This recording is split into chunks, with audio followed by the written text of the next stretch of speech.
contest them. They want to be part of that fight.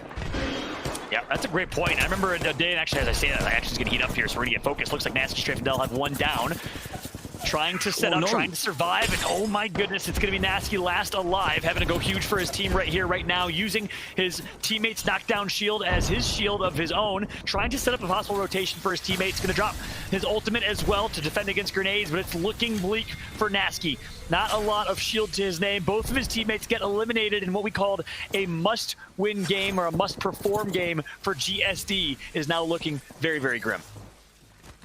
Yeah, Nasty just watched his teammates drop in front of them, and now he's going to have a team that are more than aware he is the final player alive on GSD. And not only one team, it looks like two teams are aware of that as well, as Nasty has to back down and slide out of that building, concede the inside of the building to the team who are holding it down and making that push. And you can see he's trying to sneak through here. He's going to actually be able to pick up an Evo shield here. So a little bit of a silver lining, but it was a very bleak cloud that he had to collect that from, as now he's going to be down to Award of Flavor of the Month. Flavor of the Month. We saw them play this position around this truck fairly recently in one of the super regional tournaments, and they had, I think it was a top 3 finish, possibly even a top 2. So very well versed for these end circles, as I say, dropping in Lava City themselves. And their position here is you see everyone moving into the dome, trying to take up some of that real estate where we did see those fights going down, which unfortunately eliminated Nasty, Strafe, and Del. They love controlling those teams, moving up from the bottom of Lava City through that high ground, across that open plane that they have to try and get across. And if they can clear that out and clear that side out, pick up some KP, then they will put themselves in a very good position moving forward. But a team who isn't in a great position at the moment, currently rooted to the bottom of the table, John, is Ad Hoc Gaming. Yeah, that's exactly right. And they have to slay up because they are very, very behind, currently within top 15, I believe. And guess what? They're actually going to find Triumph, a team that is currently sitting in second place, dominated in the qualifier rounds as well. So a good start, good showing for AHG. They're going to pick up a few eliminations, 0-0. We all know what he's capable of, former member of G2 Esports. And of course, the pickup of Kuya, we talked about all roads leading to Cababrilla. Kuya is another example of that. And Kuya with a Kraber in his hands is exciting. Kuya with a wingman in his hands is exciting enough. But when he's got this beautiful gold weapon in his possession, you just expect him to hit shots. And look at this Alliance, a team who managed to get into second place in our previous game, now find themselves down to just one player, as we see the Wraith getting nice and cozy in between that crevice in the rocks. But two of our powerhouse teams really struggling. I should say 3, excuse me, of our powerhouse teams struggling early on in our third game here. Yeah, meanwhile, back on board with DNMK, we hyped them up as their first South African team to make a debut here as they qualified over the likes of Fenerbahce, of Nasser, some teams that we've seen come from the Middle East region before. This squad was able to make it over in the qualifying round, so I'm excited to see what they can do. Meanwhile, Hakis is more than content just posting up here for the next, you know, I'd say 7 minutes or so. He's ideally not going to move unless he has to. That's actually a very good rat spot for Hockey. So we'll check in on him here and there, keep an eye on him while we can. Meanwhile, a team that's performing incredibly well so far, we keep hyping them up. And I gave some very honest feedback about North and how they've performed in the ALGS tournaments. They have shown up for sure. Of course, the player profile with Mandy, the Danish man himself, followed by this performance, is great to see. We're going to keep an eye and a close check on North here as they come towards this late game to see if they can keep their consistency up. And speaking of ends, that was the end of Alliance. That was Taylor finding Hakis there. He was finding himself in that little crevice. Some nice wingman shots, fairly comfortable for him to finish that off. And now you can see, again, Flavor of the Month in a really, really strong position here, holding down that truck. You can see we've had some finishes inside the dome before, but I don't think it's going to be Lava City at this point, as we usually see a more northern pool on this circle. But Ad Hoc Gaming need a big game here. They've already managed to pick up one squad wipe. The question is, can Matafe rally the troops here and get 0-0 and Kuya to hit those big shots to push them up that leaderboard? Yeah, this will be crucial. Another 3 kills would be massive, as they need to continue to perform in that category as they want to work their way back into this one. Of course, a couple good games could do it if they can get some top placements. AHG now finds themselves literally between a rock and a hard place as they have a team in front of them in that trailer. On board with AHG as it currently stands, looking to take this 3 versus 3. Need to be careful of a third party that is looming. They do have the circle behind them, though, and I don't think there are any teams behind them, so it is just a case of focusing in on this team inside the truck, trying to get some damage, and then pushing to try and finish off those kills. But you actually see a little call out there from Kuya. You can see the desperate pings because it looks like there is actually a team who might be potentially in position to third party. So they've got to be very, very careful with how they play this situation. Don't want to overcommit and allow that third party to come in and just get an easy squad wipe on them. Yeah, it's such a unique scenario right now for AHG as they're literally fighting a two-front war with teams from each side. I'd love to hear how they're going to play this, and guess what? We do have some insights into the comms of AHG. Let's jump into a listen-in. I'm gonna force them to go right. Like, if they stay here, we're fucked. They're picking me together, poking down.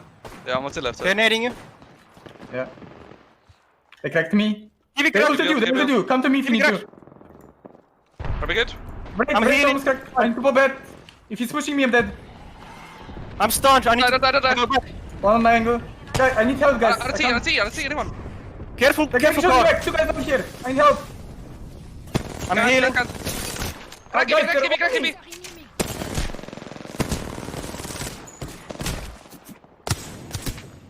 Take a shot.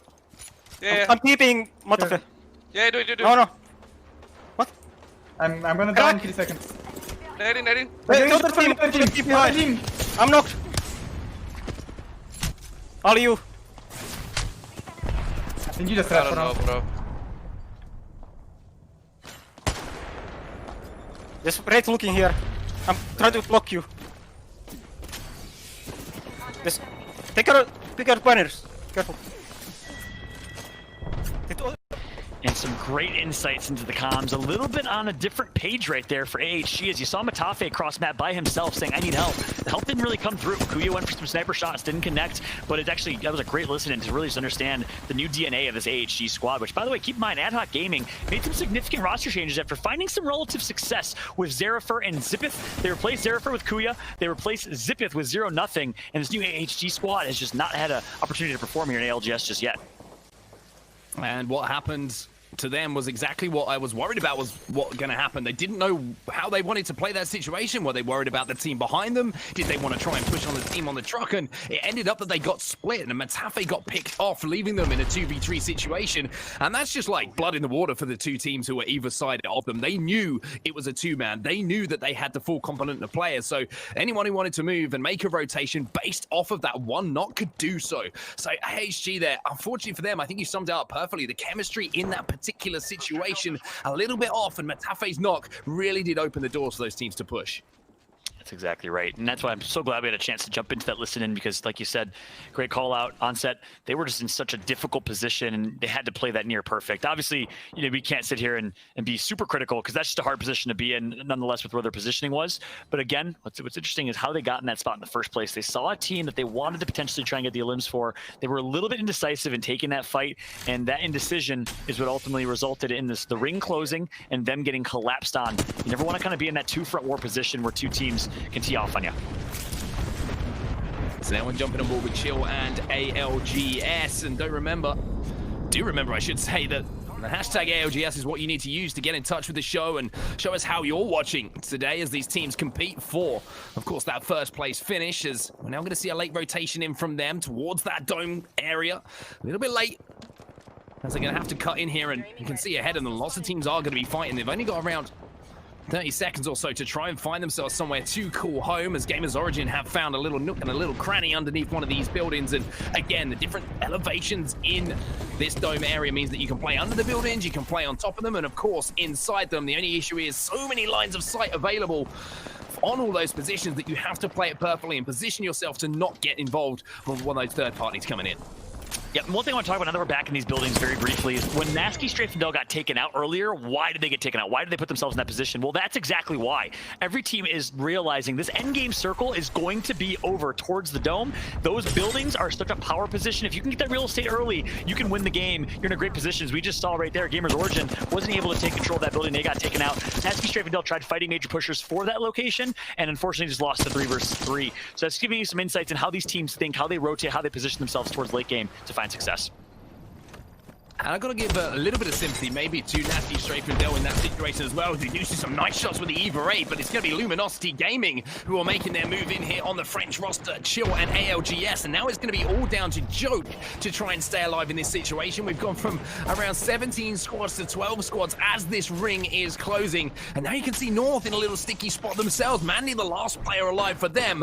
He's going to be able to heal. He's going to be able to survive for just a few minutes, but can he get a res up? That's the question here, as we are going to see that ring collapsing in around 1 minute and 20 seconds. And you might be wondering, why is he not reviving just yet? Well, that's going to trigger an audio cue. People are going to hear that, and that means danger for Mandy, as now it doesn't even matter. Audio cue is not needed.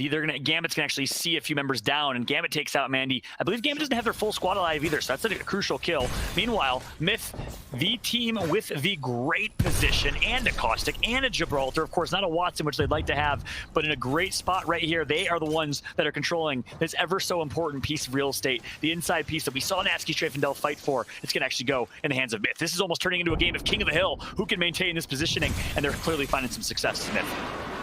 Yeah, Myth are going to have to move through this building, though. This is the only issue. You can see where the pings are. You can see where they think might still be in that next circle. And they've got around 30 seconds to make that move. And it looks like they will have to potentially take that fight at the end of the building. So Myth here set up and maybe going to look for a little bit of poke damage and try and back that team down. But they're ADSing down that hallway where they know how valuable that area that they are holding is inside that next circle. Myth are the ones who have to be the aggressors here as Sharp gets dropped down to 1 HP.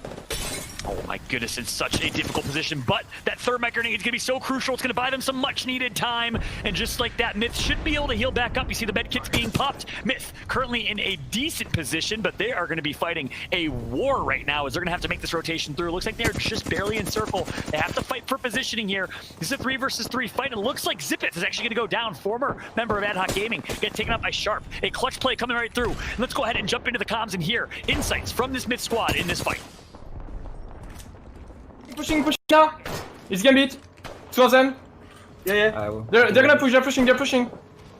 I don't have. Just go here. Go here. It's only 2, it's 2. We push it. No, house is low. Nice behind. It's a full Gambit. Yeah. Dude, I go out to avoid the nade, and easier with. And just like that, a beautiful, beautiful time to listen in right there as we got to catch them win that initial fight, but they get flanked right after. Heads up play by the other team, recognizing this is the time to push. You saw the benefit of having a Caustic in that scenario, though. The Caustic is what won them that fight, plus a beautiful charge rifle close range play coming through. Flavor of the month, we talked about them a little bit earlier in this game. They drop at Lava City. They know these end circles so well. And look at this. They haven't moved from this truck for the majority of the game.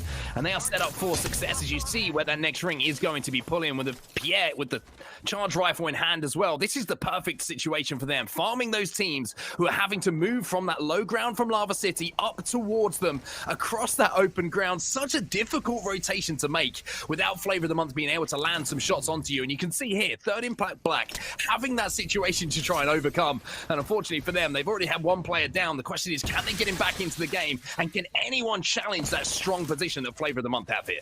6 squads remain. We just saw the overview. Gambit Esports is fully charged and is one of them. We have third impact black.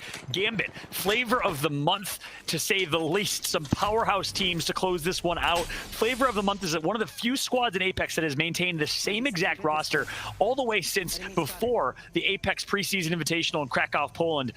I've loved what I've seen out of this squad. They have some of the best chemistry between the 3 of them of any team that exists. I'm excited to see how they close this one out. Gambit, another one of those teams that has maintained consistency in the roster. He's going to have to use his Q here to try and get into a position inside that circle. They have managed to do so, and he's landing a couple of big wingman shots onto Taylor there. Flavor of the Month are going to get wiped off the face of the planet as the last player is inside this building. A couple of missed massive shots, but made up for it here for Hardeki. Now, a solo player alive for his team. Can he get his teammates back up? Or will the 2 teams outside try and push this and get the KP on the board as they fight for that first place finish? Hardecki right now just wants to use his teammate's shield as bait. That's why he's not going to go for that revive right now. Going to heal up quickly. Back to full health is Hardecki. He's the current rat in this situation. He wants to let these two teams fight, and he wants to secure at least a second place finish. His Q is going to help him in this scenario, but for how long is the question? Hardecki going to get flanked, going to get a good shot, and he's going to secure himself a second place finish. Goes for the shield swap, connects for it. He is now fighting 3 members of 3rd Impact Black. It's going to be bleak right now for Hardecki as he gets taken out. In the end, 3rd Impact Black comes out